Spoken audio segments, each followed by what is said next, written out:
yeşermez bahçem, kapanmaz yarın zaman içimde.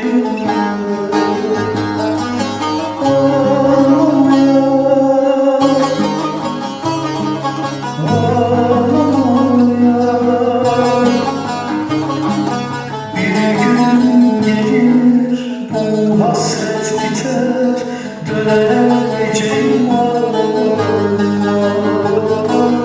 Bekle beni ağlamaya.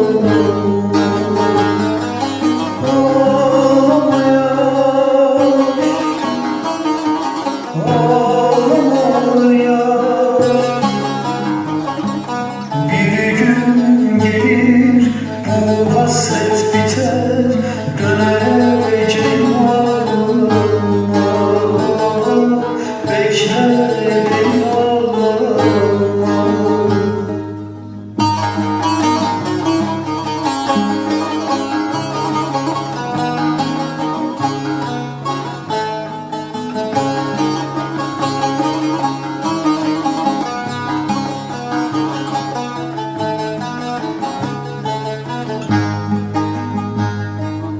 Her selam erken olun yaradır bende.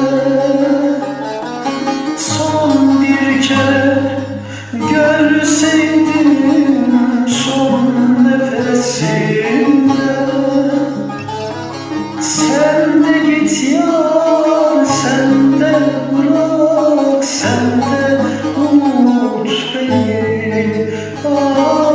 Kanarsın yar, sararsın bahçe zaman içinde.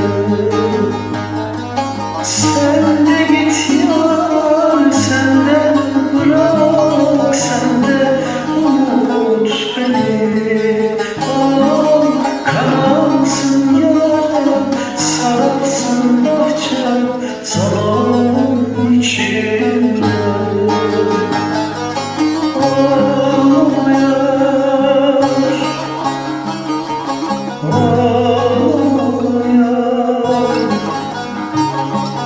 Bir gün gelir, bu hasret biter, döneceğim ağlamaya.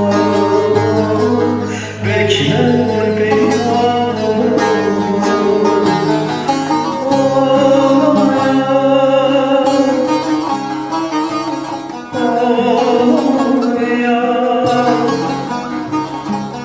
Bir gün gelir, bu hasret biter,